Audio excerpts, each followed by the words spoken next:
Nos sugiere como lectura bíblica el libro de Hechos, capítulo 4, versículos 10 al 13. Hechos 4, 10 al 13.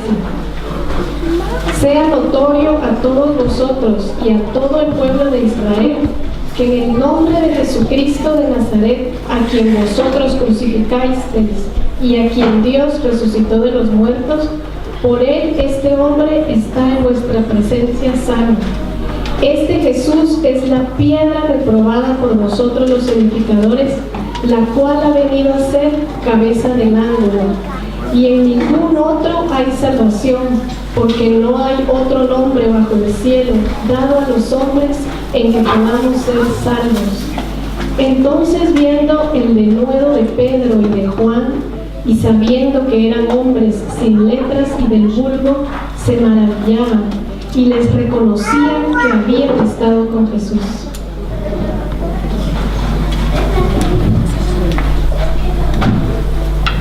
Buenos días a todos. Feliz sábado. Puedes disfrutar bastante de este día, pero de que es un día un poco feo, es verdad, pero aquí estamos. Antes de darle la palabra a Yves, a Pastor Monier, me gustaría introducir y explicar un poco la razón por la cual está aquí esta mañana. Creo que todos habéis oído hablar del proyecto, el gran proyecto que se está haciendo a nivel de todas las iglesias, que es Squad 2014.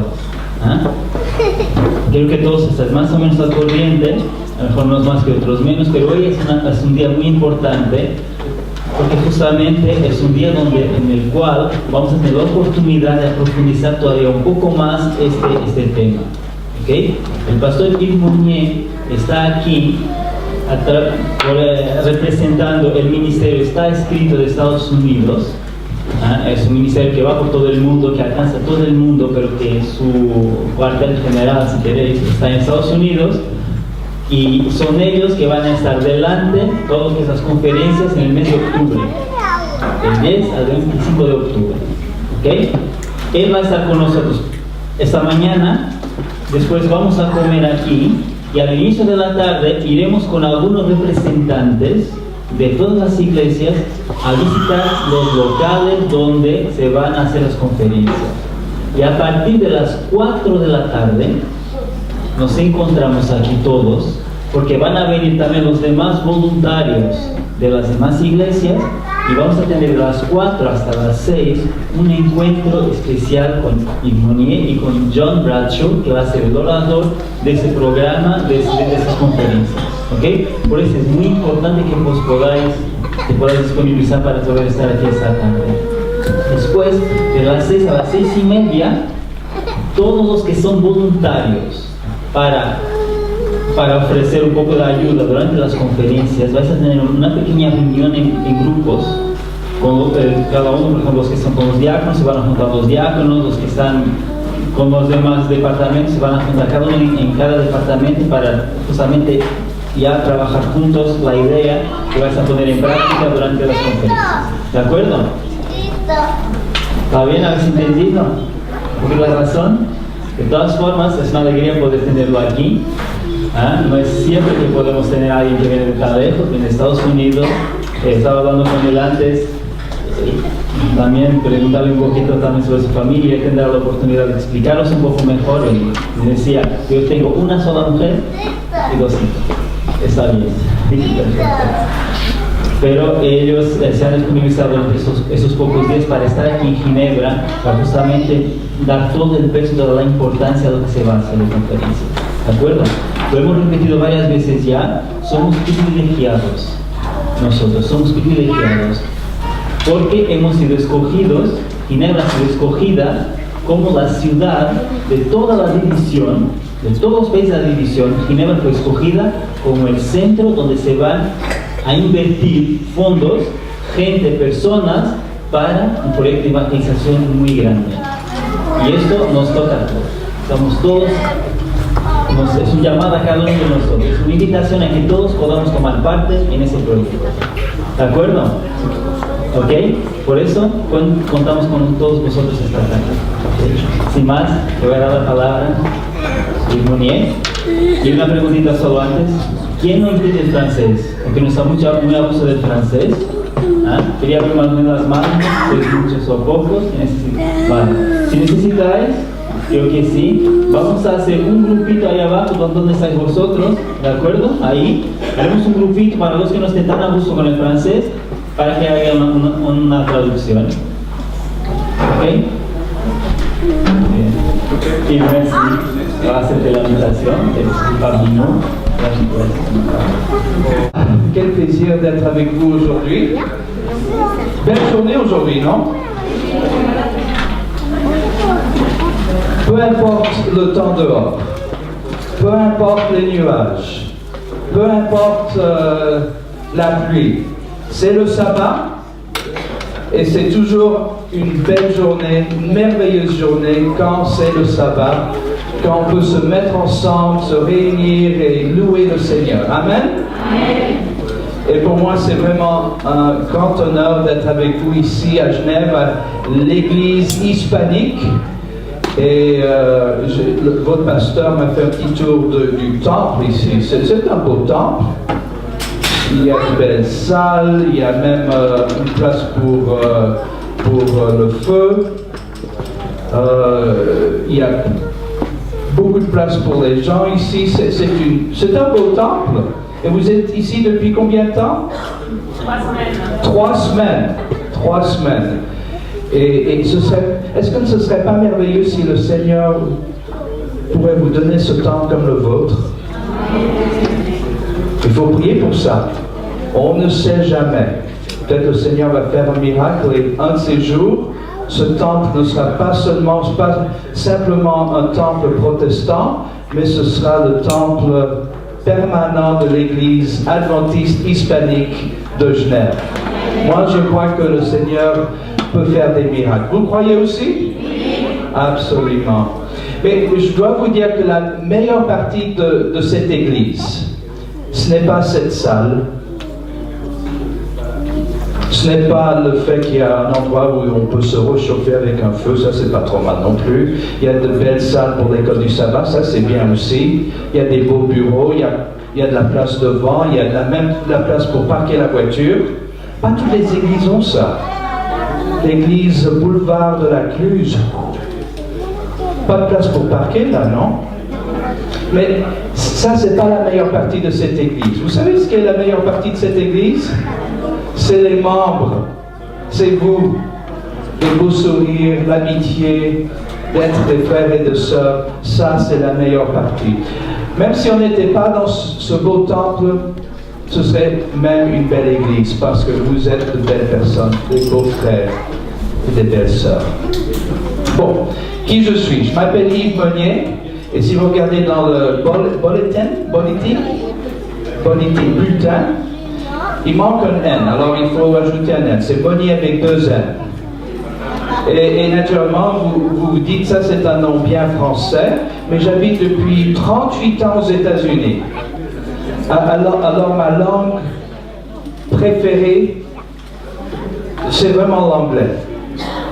Mais parce que je suis suisse d'origine, du canton de Neuchâtel, je me suis dit, il faut quand même que je parle en français.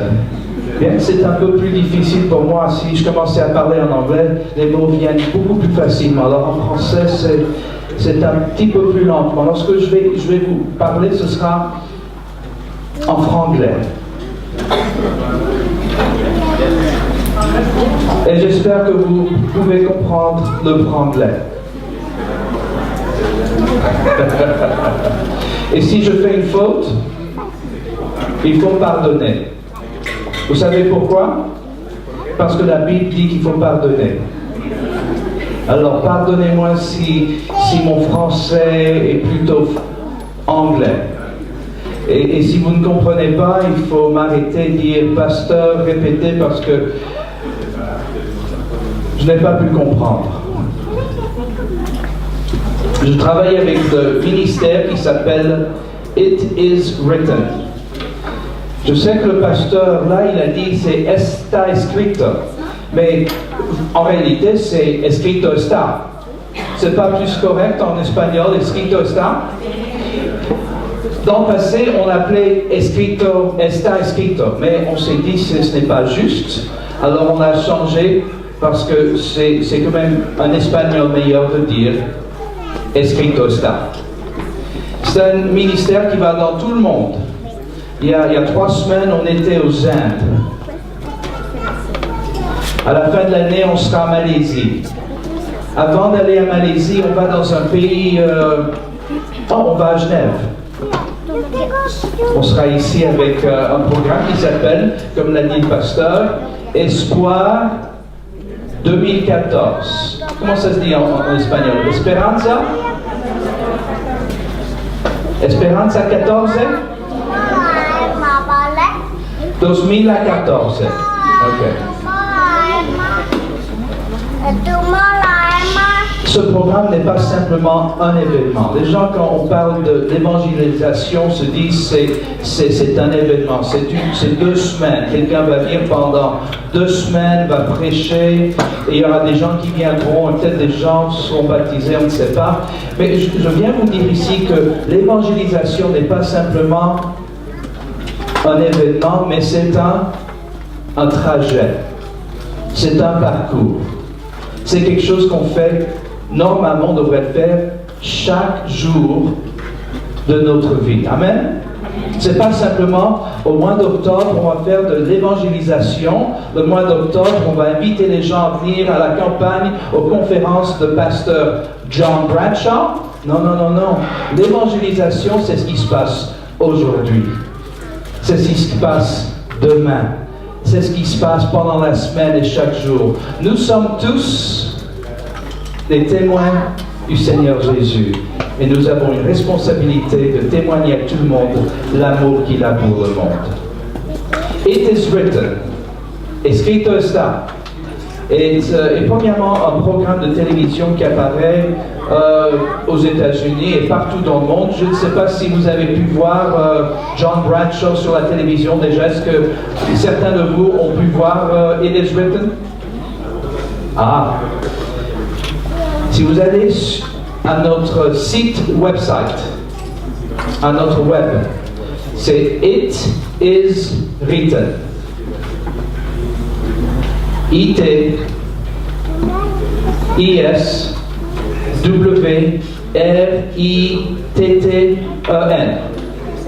It is written. .com. Si vous allez à notre site, là, vous pouvez voir les programmes d'It is written. Naturellement, ils ne sont pas en espagnol, ils ne sont pas en français, ils sont en anglais. Mais ça vous donnera une occasion de connaître un petit peu plus sur ce que It is written fait. Cet après-midi, comme l'a dit le pasteur, à quelle heure? À 4 heures, à 16 heures. Nous sommes de nouveau ici et le pasteur John Bradshaw, vous ferez sa connaissance en personne, sera ici lui-même et il fera une petite présentation aux volontaires, aux membres de l'église adventiste de Genève. Alors il y aura beaucoup de personnes naturellement qui viendront ici et il faudra se serrer, mais comme frères et sœurs, pas de problème. Moi, mon travail avec It is written, c'est d'organiser tout effort d'évangélisation. Ça veut dire qu'on a un programme à Genève, je dois venir à Genève. C'est terrible, non? S'il y a un programme aux Indes, je dois aller aux Indes. Entre nous, il ne faut pas répéter ça, mais entre nous, je préfère la Suisse un petit peu plus. Mais Dieu nous a vraiment bénis aux Indes. C'était quelque chose d'incroyable, mais la situation est un petit peu plus difficile là-bas. Il y a moins de confort. Mais Dieu nous a bénis avec 3000 âmes. C'était comme la Pentecôte. Pierre a prêché, et combien ont été baptisés? 3000. C'était vraiment une expérience. Alors, chaque fois qu'il y a un programme, un projet d'évangélisation, je suis là pour aider, pour organiser, pour travailler avec les pasteurs. Et je dois vous dire qu'ici à Genève, vous avez de bons pasteurs. Pasteur Noguero, pasteur Agathe, pasteur Gilbert, quel est son nom de famille? Grézel, naturellement, Grézel, j'avais oublié. Tous les pasteurs sont vraiment très dédiés. Et on a eu une bonne réunion jeudi soir avec les pasteurs et vraiment ils sont pleins d'enthousiasme, pleins d'énergie et ils se préparent vraiment pour Esperanza 2014. Ok. Espoir 2014. Et on croit vraiment que ce trajet se passera bien et que beaucoup d'âmes se joindront avec nous ici. Il y a encore de la place pour grandir dans cette église, non? Est-ce que ce serait mal s'il y avait 10, 15, 20 baptêmes ici? Ce serait mal? Il y aurait trop de personnes, non? Non. S'il y a trop de personnes, ce qu'on peut faire, le pasteur dira, on a un problème. C'est un bon problème, ça. Le pasteur dira, le problème, c'est qu'on n'a pas assez de place. Il faut avoir 2 cultes. Un culte à 8h du matin, un autre culte à 10h30 du matin. Ça, c'est un bon problème à avoir, n'est-ce pas? Prions pour ce genre de problème. On a beaucoup d'autres problèmes. Et les autres problèmes, on ne veut pas les avoir. Mais ce genre de problème, où mettre les gens, ça c'est un bon problème. Et nous voulons prier au Seigneur pour ce genre de problème. Ah, le pasteur m'a demandé de dire, oui, j'ai une femme, simplement une, mais j'ai 2 enfants. Et nous habitons tous aux États-Unis, dans l'État. Bon, les enfants n'habitent pas avec... Oui, un habite près de nous. J'habite dans l'État du Tennessee, près d'une université qui s'appelle Southern Adventist University. Vous avez déjà entendu parler de Southern? Et on habite tout près de là. On a une fille qui est à l'université là, et puis on a un fils qui travaille à l'hôpital adventiste d'Orlando, en Floride. Et ils ont 21 et 23 ans. Et nous sommes très fiers d'eux. Bon, ça ce n'était pas le sermon. Maintenant vient le sermon. Prions ensemble avant de commencer. Seigneur, merci pour l'honneur de me permettre d'être ici avec mes frères et sœurs de l'Église hispanique. Merci pour cette merveilleuse journée du sabbat. Et maintenant que nous ouvrons ton livre, ta Bible, guide-nous, dirige-nous, inspire-nous et fais que nos cœurs soient touchés. Et Seigneur, s'il te plaît, donne-moi du bon français et donne-moi les bonnes paroles à parler. Au nom du Seigneur, Amen. Souvent les gens me posent une question et ils me disent, pasteur Monnier, pourquoi tellement d'évangélisation? Pourquoi it is written? Escrito está. Fait tellement d'évangélisation. Pourquoi pas faire quelque chose d'autre? Pourquoi l'évangélisation? Pourquoi Esperanza 2000, ok. ¿Por qué Esperanza 2014? Pourquoi? Je vais vous donner 6 raisons.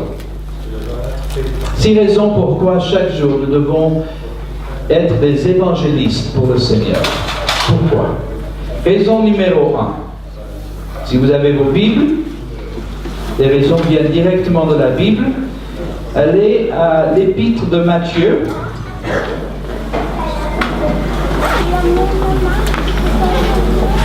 L'épître de Matthieu. Et on va au chapitre 28.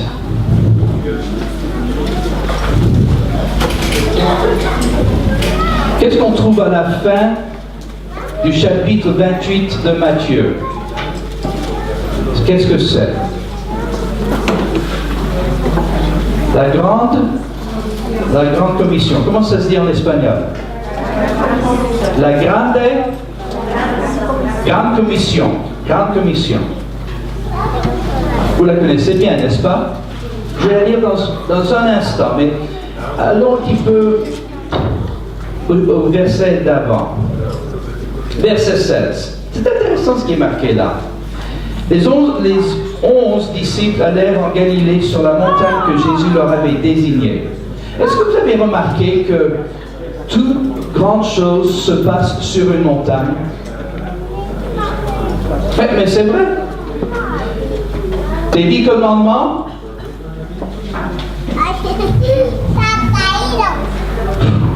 les 10 commandements ont été donnés sur une montagne. Le temple de Jérusalem a été bâti sur une montagne. Le Seigneur a été crucifié sur Mont Calvaire, Golgotha. Quand Jésus a donné les béatitudes, c'était sur une montagne, une colline. Et je crois que c'est bien de parler de montagne parce que nous sommes en Suisse. Il y a quelques montagnes en Suisse, 2 ou 3. Et vous qui venez de l'Amérique du Sud, combien viennent d'Amérique du Sud? Il y a des montagnes là-bas qui s'appellent les Andes. Grandes montagnes. Il faut dire aux Suisses, rappelez-vous, les Alpes sont hautes, mais les Andes sont encore plus hautes. Toute grande chose se passe souvent sur une montagne. Et il semble que les dernières paroles ici, des paroles très importantes, sont aussi données sur une montagne. Sur la montagne que Jésus leur avait désignée, verset 17. Quand ils le virent, ils se prosternèrent devant lui, mais quelques-uns eurent des quoi? Eurent des doutes. Comment ça se dit en espagnol? Dura?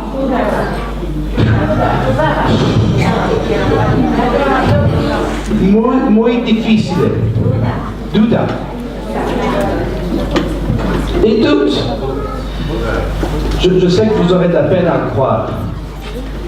Mais c'est possible qu'il y a certains qui se disent au sujet de Espoir 2014, il y a peut-être certains qui ont des doudas, des doutes. Mais certainement, ceux qui ont des doutes ne sont pas l'Église hispanique. N'est-ce pas? J'espère. Mais il semble que chaque fois que quelque chose de bien va se passer, il y a toujours quelqu'un qui a des doutes. C'est la personne qui va dire « mais ». Vous rappelez-vous, il y a 5 ans. Et vous rappelez-vous, il y a 10 ans. Et vous rappelez-vous, il y a 20 ans. Et vous rappelez-vous, il y a 30 ans. Ça ne s'est pas bien passé. Et ils ont des doutes. Rien ne peut se faire à Genève. Vous ne réalisez pas quel genre de personnes habitent à Genève. Et ils ont toujours des doutes. Même à ce moment-là, Jésus a affaire avec des gens qui ont des doutes. Mais ça n'a pas arrêté de leur dire ce qu'il faut faire. Et parce qu'il y a des gens qui ont des doutes, on ne va pas arrêter ce qu'on doit faire. Et ce qu'on doit faire, c'est ce que lui nous dit de faire. Et c'est de proclamer l'Évangile partout. Et c'est même à Genève. Alors, il ne faut pas se décourager. Je dois vous dire, frères et sœurs, s'il y a quelqu'un qui a des doutes, c'est OK. C'est triste, mais c'est la réalité. Même du temps de Jésus, même à ce moment-là, il y avait des doutes. Si quelqu'un a des doutes, c'est OK. C'est triste, mais on va aller de l'avant, parce qu'on sait ce que Jésus veut qu'on fasse. On continue ici. Verset 18. Jésus s'étant approché leur parla ainsi. Tout pouvoir. Combien de son pouvoir? Tout pouvoir. Est-ce que le Seigneur a du pouvoir? Est-ce que vous croyez vraiment que le Seigneur a du pouvoir? Il a tout le pouvoir. Il a le pouvoir de créer la terre. Il a le pouvoir de maintenir la vie sur la terre. Il a le pouvoir de faire n'importe quoi qu'il veut faire. Tout pouvoir m'a été donné dans le ciel et sur la terre. Et ce pouvoir, mes frères et sœurs, il veut nous le donner. Il veut que ce pouvoir se fait partie de notre vie aussi. Alors maintenant, versets 19 et 20, la grande commission. Ah, c'est bien. Elle est faite de toutes les nations, des disciples, et de baptisant au nom du Père, du Fils et du Saint-Esprit, et enseignez-leur à observer tout ce que je vous ai prescrit. Et voici, je suis avec vous tous les jours jusqu'à la fin du monde. Hasta el fin del mundo. Hasta ou hasta? Hasta. Jusqu'à la fin du monde. Alors, raison numéro 1, pourquoi on fait l'évangélisation. Elle est là. On fait l'évangélisation, on fait l'espoir 2014 parce que Jésus nous l'a dit de le faire. Ça, c'est une bonne raison, non? Pourquoi? Quelqu'un vous demande pourquoi l'évangélisation? Parce que Jésus m'a dit de le faire. Parce que Jésus nous a dit de faire ça comme Église adventiste. C'est notre responsabilité.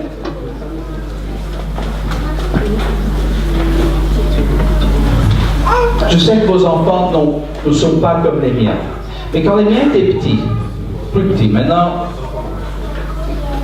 et quand ils étaient petits, c'était mon rôle comme père de parfois leur donner des ordres. Ça, c'est ma responsabilité comme parent. N'est-ce pas? Comme parent, on doit donner parfois des ordres. Va nettoyer ta chambre. Fais la vaisselle. Va tondre le gazon.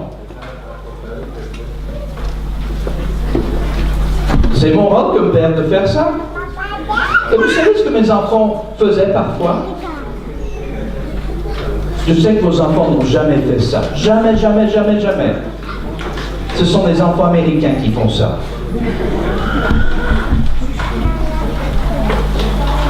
Va nettoyer ta chambre. Ils me regardaient avec des grands yeux. Pourquoi? Pourquoi? Pourquoi? Parce que je te l'ai dit. Est-ce que j'ai besoin de donner une autre raison? Comme père, je peux leur dire certaines choses et ce n'est pas leur droit vraiment de dire pourquoi. Pourquoi? Parce que je vous l'ai dit. Ce n'est pas une bonne raison? Pourquoi? Non, vos enfants n'ont jamais fait ça, n'est-ce pas? Les enfants de l'église hispanique diraient oui maman, oui papa, tout de suite. Alors pourquoi l'évangélisation? C'est très simple. En réalité, ce sermon, je pourrais finir dans 1 minute. Et certains diront, Seigneur, merci.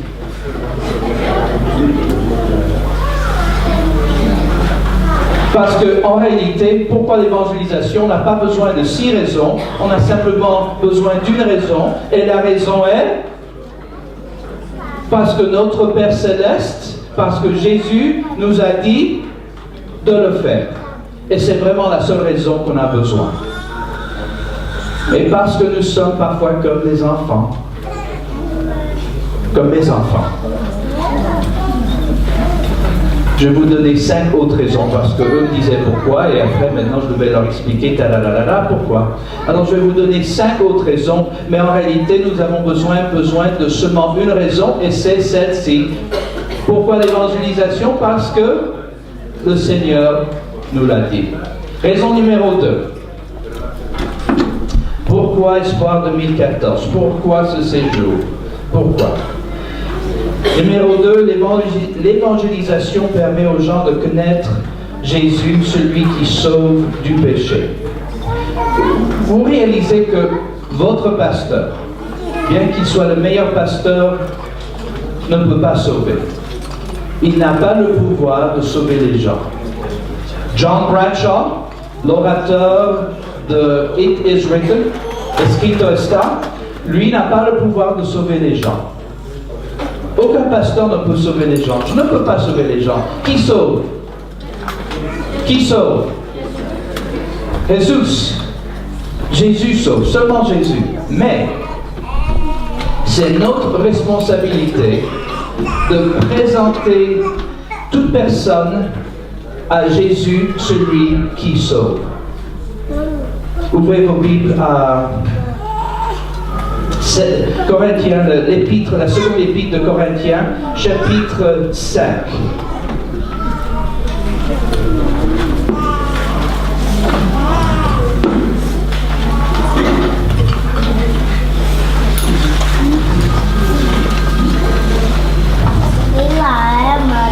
Et allons au verset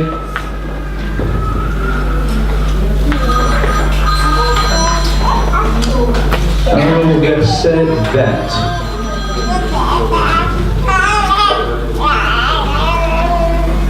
Allons 19. Commençons 19 et puis 20. Car Dieu était en Christ, réconciliant le monde avec lui-même, en n'imputant point aux hommes leurs offenses, et il a mis en nous la parole de la réconciliation. Nous faisons donc les fonctions d'ambassadeurs pour Christ. Alors nous sommes quoi pour Christ? Nous sommes des embajadores. Nous sommes des ambassadeurs. Notre rôle, c'est de représenter le Seigneur.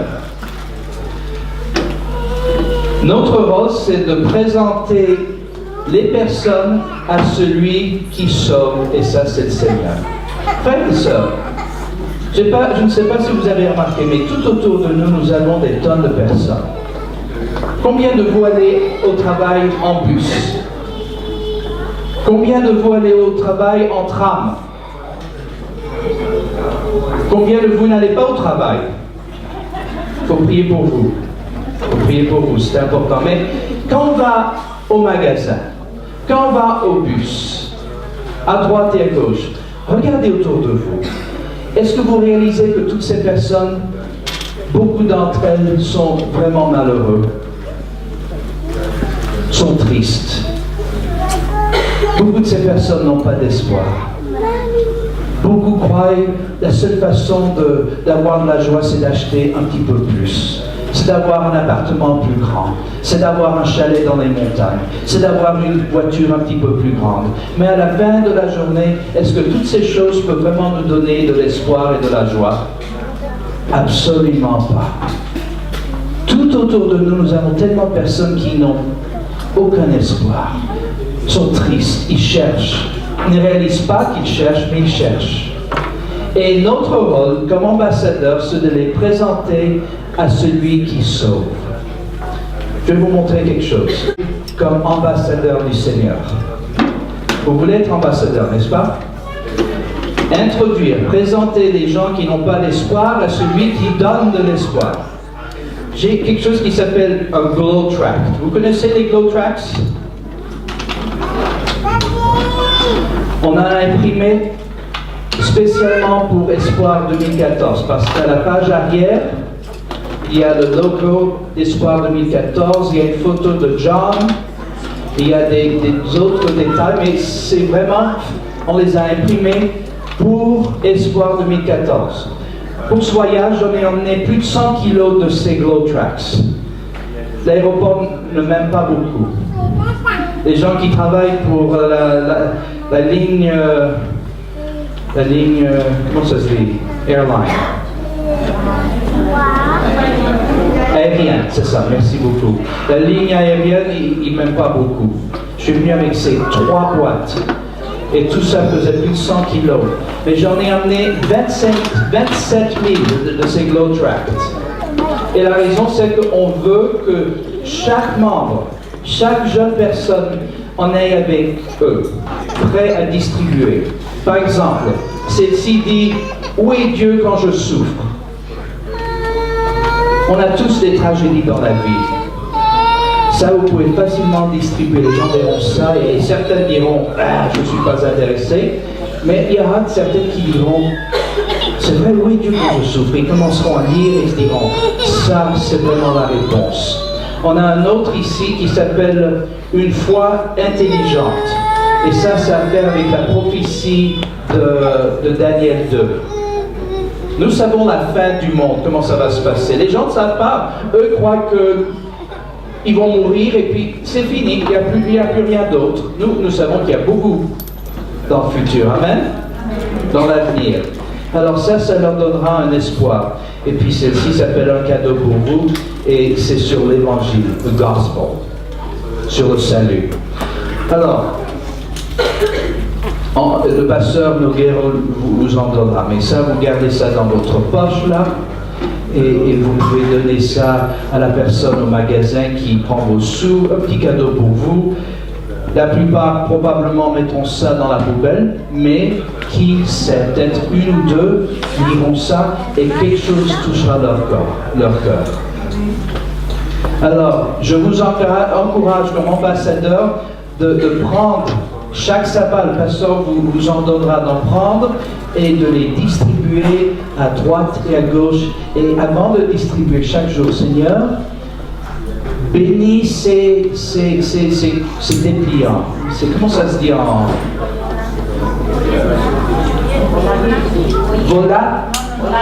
Volante. Seigneur, bendiga volante.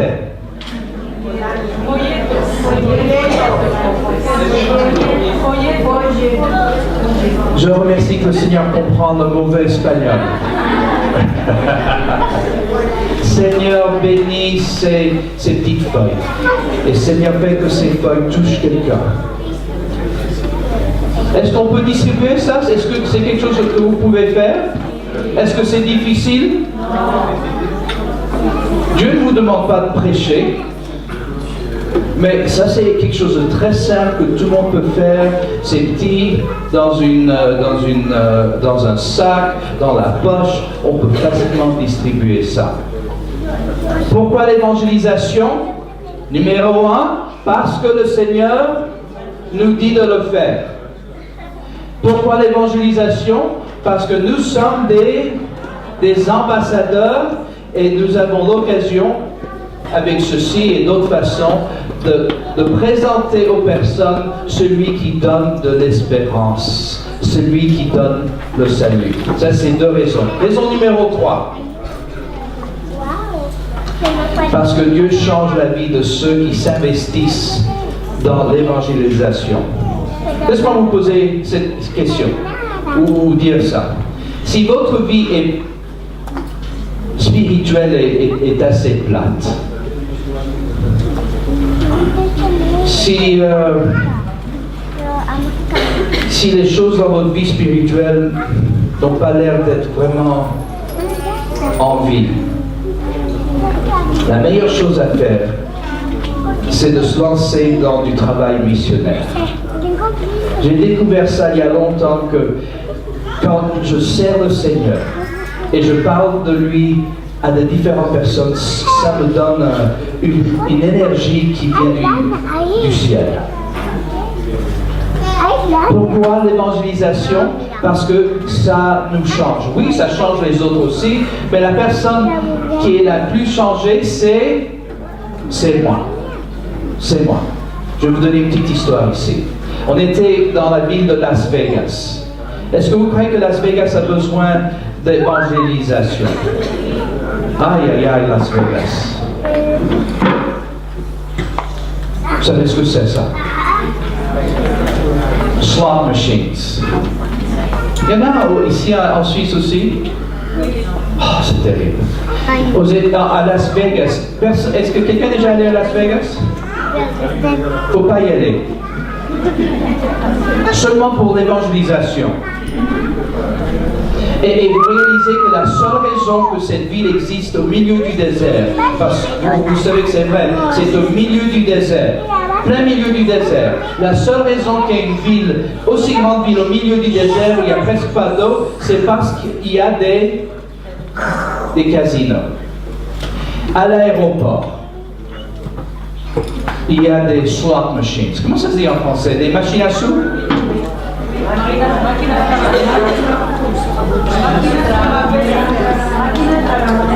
Machine à sous, slot machines. Ok, petite leçon en anglais, slot machines. Il y en a partout. Vous êtes à la station d'essence, vous allez payer pour l'essence. Qu'est-ce qu'il y a là? Slot machines. Et les gens, ils sont entourés de tentations pour gamble. Comment ça se dit gamble? Parier. Est-ce qu'ils ont besoin du Seigneur là-bas? Amen. Alors on est allé à Las Vegas. Et on a envoyé un petit... quelque chose de ce genre dans toute la ville, invitant les gens de s'inscrire à des études bibliques. On en a reçu des centaines. Les gens savent que les slot machines et les casinos, ce n'est pas la réponse pour tous leurs problèmes. Ils le savent. Alors qu'ils ont reçu ça, des centaines, on veut connaître Jésus mieux, on veut des études bibliques. Et on en a reçu d'une personne qui habitait tout au nord de Las Vegas, tout au nord. Il regardait de sa fenêtre, il voit le désert. Il était le plus loin possible du centre de la ville. Et quelqu'un a dit, bon, mais on va y aller, on va aller chez lui pour lui apporter les études bibliques qu'il a demandées. Alors ils sont allés chez lui. Et ils ont frappé à la porte, ou ils ont sonné, ding dong, et personne n'était à la maison. Bon, on reviendra une autre fois. Est-ce que c'est ce que vous auriez fait? Oui, j'espère. Alors, la semaine prochaine, ils sont allés avec leur Bible, avec l'étude biblique, pour voir monsieur, il s'appelait John Jett. Ils ont sonné la seconde fois, personne n'a répondu. Et ils se sont dit, on va faire quoi? On va revenir une autre fois. La troisième fois, ils sont allés, ils ont sonné, ding dong, et personne n'a répondu. 3 fois, personne. J'ai l'impression que beaucoup d'entre nous, peut-être même moi, se seraient dit, bon, mais on a essayé 1, 2, 3 fois, personne n'a répondu. Ben, tant pis. Pas ce couple. Ce couple s'est dit, non, non, non, c'est important. Il a demandé pour cette étude biblique, on va revenir une 4e fois. Ils sont allés une 4e fois, toujours personne. Ils ont décidé de retourner une 5e fois, toujours personne. Je crois qu'après 5 fois, la plupart de nous auraient dit, mais ils sont retournés une 6e fois, toujours personne. Ils sont retournés une 7e fois. Vous avez remarqué qu'il y a quelque chose d'unique avec le numéro 7? Ils ont sonné, ding dong, et ils se sont dit, ce sera de nouveau la même chose, mais à leur grande surprise, la porte s'est ouverte. Et la petite dame qui a porté l'étude biblique, c'est pas la meilleure façon de s'introduire. Je dois vous dire que c'est pas comme ça qu'il faut le faire. Ce qu'elle a dit, monsieur, vous êtes très difficile à trouver à la maison. Pas la meilleure façon de commencer, mais elle l'a fait d'une façon assez gentille, alors pas de problème. Et puis, ils lui ont expliqué, nous sommes ici pour vous apporter votre étude biblique. Et le monsieur dit, j'attendais ça depuis des semaines, merci d'être venu, j'ai hâte d'étudier la Bible. Et ils ont commencé chaque semaine à étudier la Bible ensemble. Et finalement, cet homme a pris la décision, je veux devenir un chrétien et faire partie de l'église adventiste du 7e jour. Le jour du baptême. Le jour du baptême. J'étais là, je me rappelle très bien de ce baptême. Monsieur John Jett était dans l'eau. Le pasteur était là. Et le pasteur, naturellement, l'a baptisé au nom du Seigneur, du Père, du Fils et du Saint-Esprit. Il est allé dans l'eau, il l'a immersé, il est sorti de l'eau. Et monsieur John Jett est sorti de l'eau. Alléluia, merci Seigneur. Il était tellement joyeux. Mais vous savez qui était les personnes les plus joyeuses? Naturellement Dieu, mais encore aussi très joyeuses. Le couple qui lui avait apporté les études bibliques, qui avait étudié avec lui. J'ai vu monsieur John Jett baptisé, mais j'ai regardé là, et juste à quelques mètres était le couple, et eux, ils étaient le plus grand sourire que vous pouvez imaginer. Pourquoi l'évangélisation? Parce que c'est une plus grande bénédiction pour nous. Chaque personne qui participe, chaque personne qui distribue des glow tracts, chaque personne qui parle du Seigneur à d'autres, chaque personne qui vraiment prend ce rôle comme ambassadeur très sérieusement, chaque personne qui fait cela sera à la fin la personne la plus bénie. Ça ne veut pas dire qu'ils n'auront pas de problème, mais ils auront cette paix, cette joie que seulement le Seigneur donne à ceux qui font du travail missionnaire. Vous rappelez-vous de la Grande Commission? Grande Commission? Qu'est-ce qui est dit à la fin? Le Seigneur dit, pour vous qui participez, je serai avec vous toujours. Toujours. C'est une merveilleuse promesse, non? Raison numéro 4. L'évangélisation est importante parce que les gens vivent dans les ténèbres. Les gens vivent dans les ténèbres spirituelles. La plupart des gens croient que le Seigneur, que Dieu est méchant, parce qu'ils croient qu'à la fin des temps, le Seigneur va les faire brûler dans l'enfer à toujours. Et beaucoup de gens ont abandonné le christianisme parce qu'ils croient que le Seigneur va mettre les gens dans l'enfer et les faire brûler à l'infinité. Est-ce que c'est vrai ça? Absolument pas. Les gens vivent dans le ténèbre et ne connaissent pas que nous avons un Seigneur merveilleux qui nous aime et ne permettrait pas que quelque chose de ce genre se passe. Les gens ne savent pas la vérité selon le salut. Ils croient que pour être sauvés, il faut travailler, il faut faire des œuvres. Si je fais des tas d'œuvres, je serai sauvé. Mais ce n'est pas la vérité ça. On est sauvé par la miséricorde du Seigneur. C'est un don.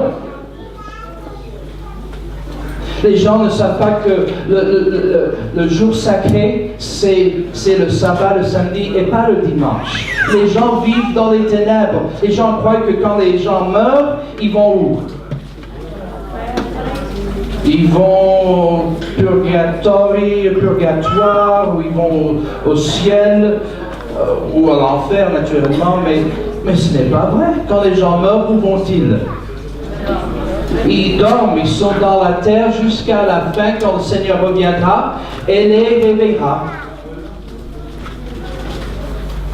Alors, pourquoi l'évangélisation? Parce que nous avons l'opportunité de donner de la lumière dans un monde dans les ténèbres, de leur dire la vérité sur le sabbat, de leur dire la vérité sur la mort, de leur dire la vérité sur le salut, de leur dire la vérité sur la fin des temps. Nous avons cet honneur de le faire et de donner de la lumière dans un monde dans les ténèbres. Pourquoi l'évangélisation? Parce que nous habitons dans un monde dans les ténèbres. Pourquoi l'évangélisation? Raison numéro 5, Matthieu 24, 14.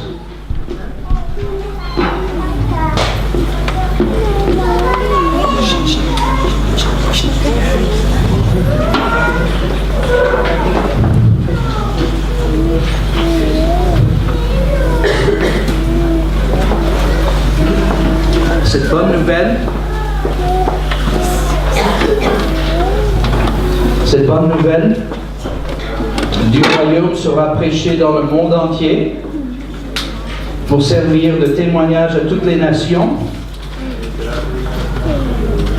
Et qu'est-ce qui vient après? Alors viendra la fin. Comment ça se dit? Y entonces? Y entonces viendrá el fin. After, oh.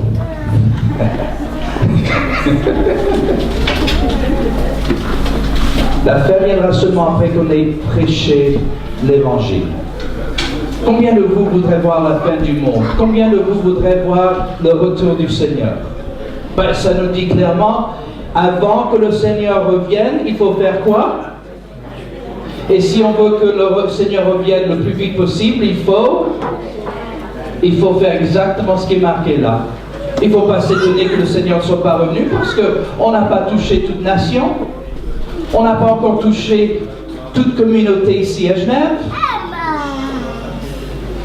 Si on veut voir la fin, c'est notre responsabilité de proclamer, de partager, d'annoncer l'évangile à toute personne. Je ne sais pas si vous avez remarqué, mais avec le temps qui passe, plus en plus de personnes n'ont pas ce désir du retour du Seigneur.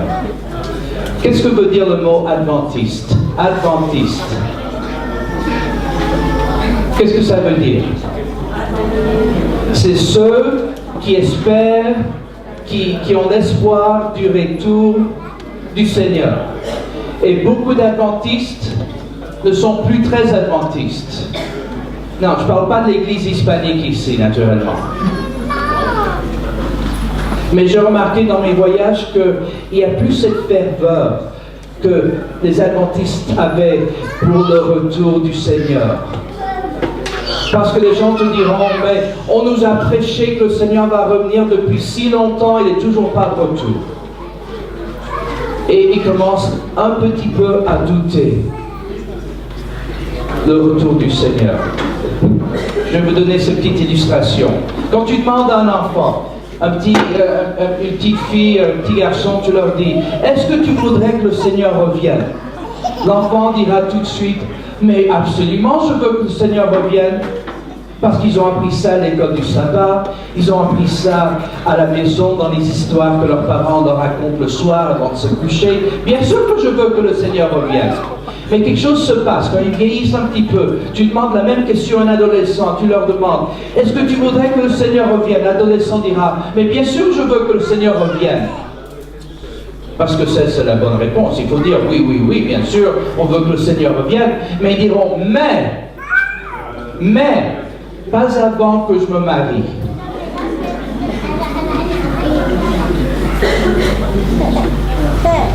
Tu demandes une jeune personne dans les 20 ans et tu leur dis, est-ce que tu voudrais que le Seigneur revienne? Et naturellement, ils doivent dire, oui, bien sûr que je veux que le Seigneur revienne, mais pas avant d'avoir des enfants.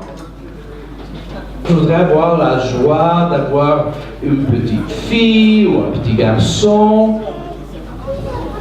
Tu demandes cette même question à une personne dans les 30 ans. Est-ce que tu voudrais que tu veux voir le Seigneur revenir? La personne dira oui, mais pas avant avoir acheté ma maison, mon appartement. Je veux pouvoir dire j'ai accompli ça dans ma vie. Tu demandes cette même question à quelqu'un qui est dans les quarantaines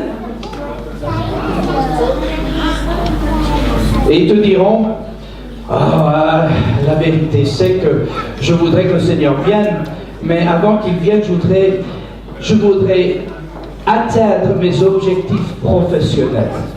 Je suis presque le grand chef de mon département. Je suis presque là. Si le Seigneur peut attendre juste un petit peu plus longtemps, quand une fois que je serai là, oui, il peut revenir. Tu demandes cette même question à quelqu'un dans ses 50 ans. Et ça, c'est une question pour moi. Question très personnelle. Yves, est-ce que tu voudrais que le Seigneur revienne? Et ma réponse naturellement sera oui. Mais il y a une tentation.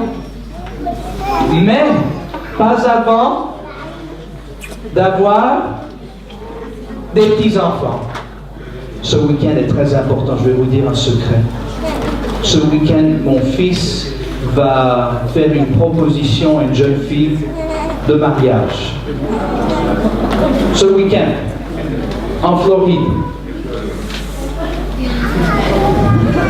Alors, naturellement, ma femme, sa mère et moi, on est en train de se dire mariage,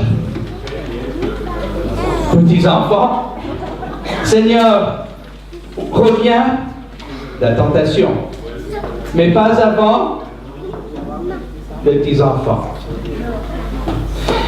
On pose la question à quelqu'un qui est dans les 60 ans et on leur dit, est-ce que vous voudrez que le Seigneur revienne? Et cette personne dira, mais absolument je veux que le Seigneur revienne, mais Pas avant avoir pris ma retraite, parce que j'ai travaillé toute ma vie et j'ai accumulé un petit peu d'argent. Maintenant, je veux jouir de ma retraite. Je veux voyager, je veux aller aux États-Unis, je veux aller à Disney World. Et je veux aller, visiter ma famille en Amérique du Sud, et je veux aller dans les îles du Pacifique. Je veux faire des choses que je n'ai pas pu faire dans le passé. Seigneur, reviens, mais attends que j'ai fait quelques petits voyages avant.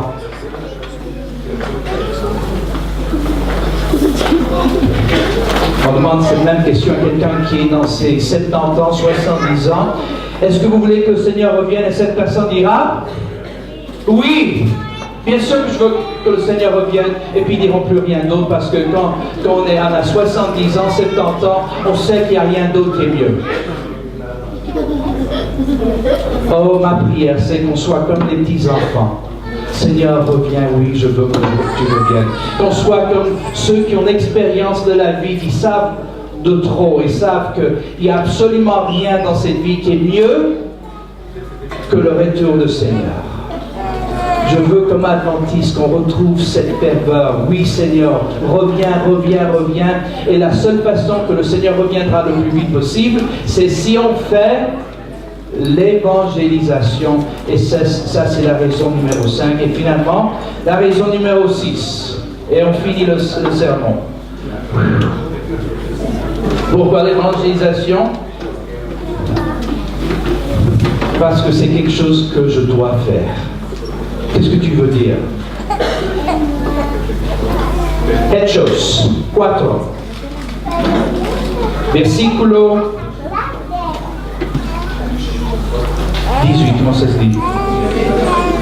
18? 18. 18.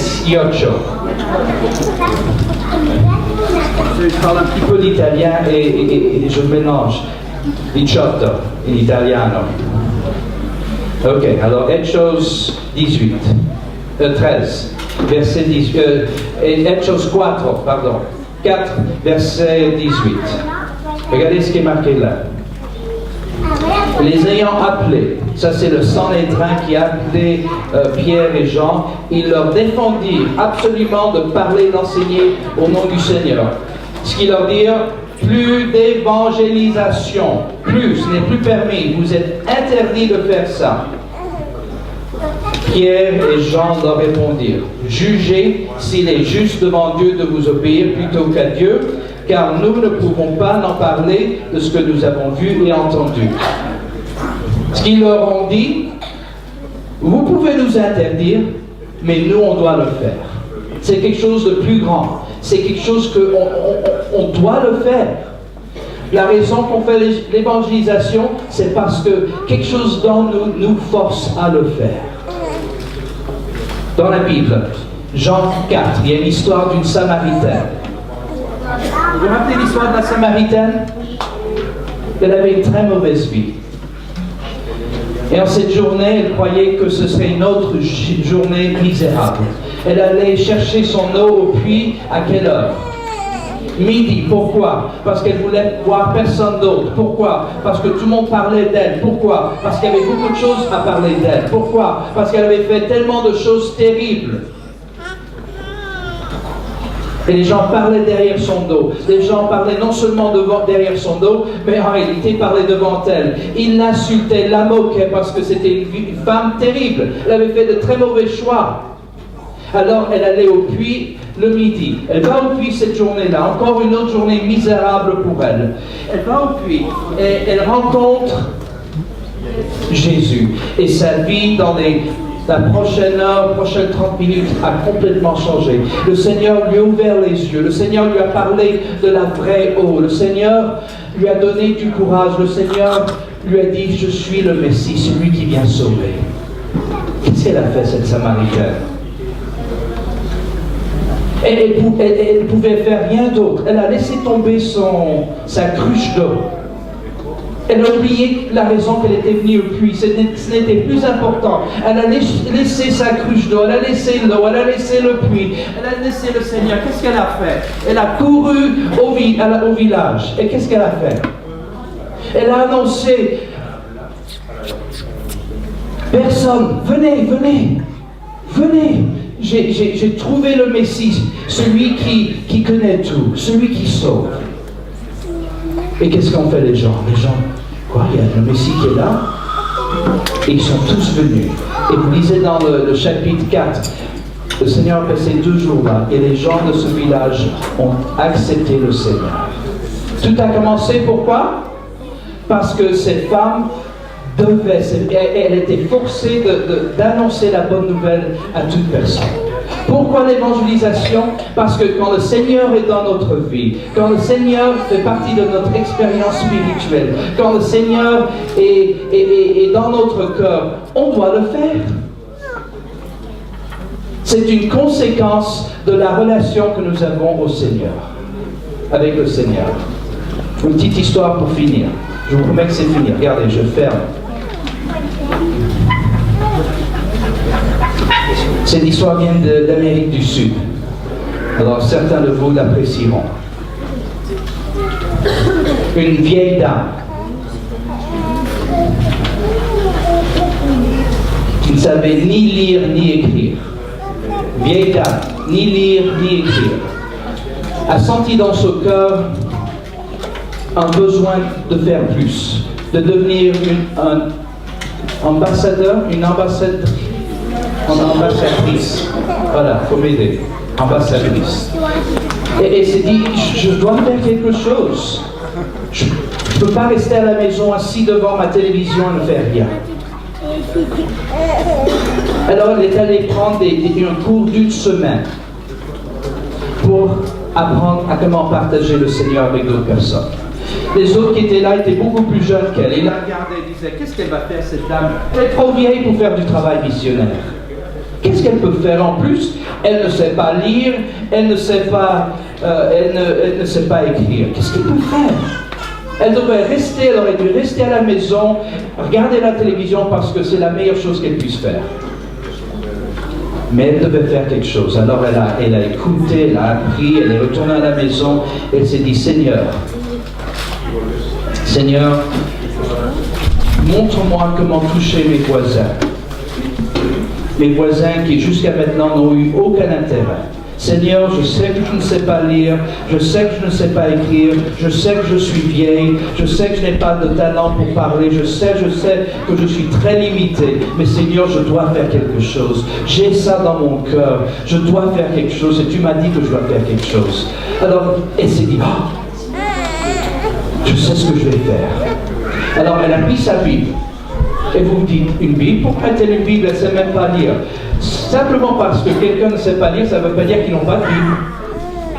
Alors elle a pris sa Bible, elle a pris la première leçon d'une étude biblique, elle est allée chez ses voisins. Alors elle est là, ils ouvrent la porte.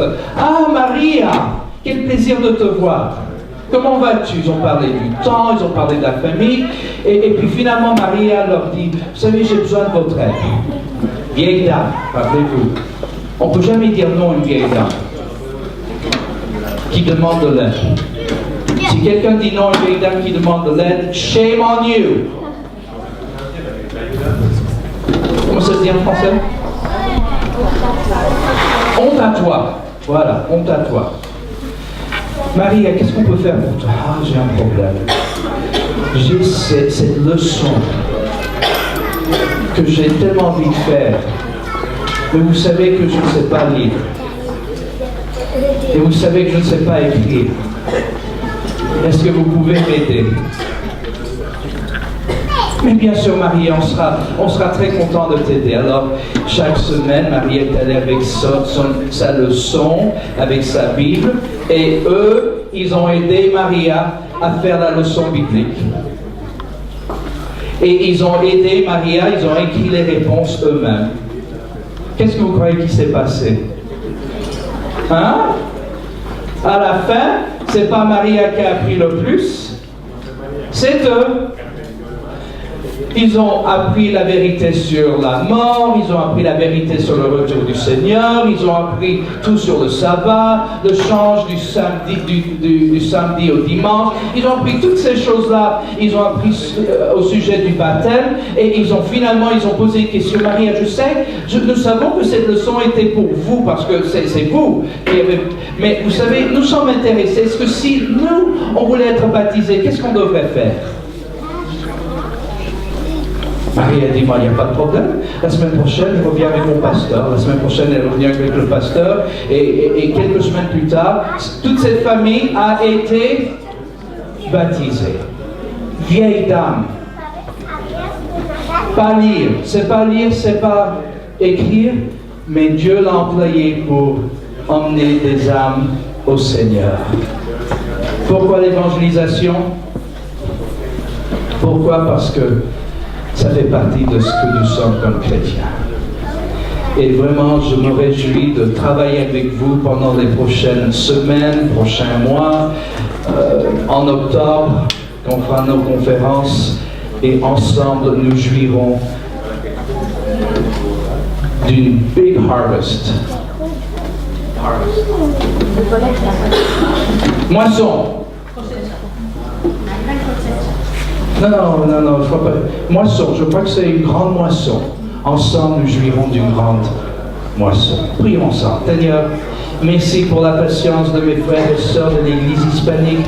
Merci pour ces paroles que tu nous as données du Saint-Livre. Seigneur, les raisons pour faire l'évangélisation sont très claires. Nous le faisons parce que tu nous l'as dit de le faire. Nous le faisons parce que c'est notre rôle comme ambassadeur de présenter les gens à toi. Nous le faisons parce qu'à la fin, la plus grande bénédiction est sur nous. Nous le faisons parce que nous vivons dans un monde dans les ténèbres. Nous le faisons parce que c'est quelque chose qui nous sommes forcés à le faire. Comme chrétiens, on doit le faire. Nous le faisons parce que nous savons qu'avant que tu reviennes, tout le monde sera éclairé par la vérité de la parole. Seigneur, tous les membres de cette Église, mes frères et mes sœurs, encourage-les dans ce travail. Je sais que pour beaucoup, ils n'habitent pas dans leur pays et le français n'est pas leur langue maternelle, mais ça ne veut rien dire. Si tu peux employer une vieille dame qui ne savait pas lire ni écrire pour toucher des âmes, tu peux certainement nous employer aussi.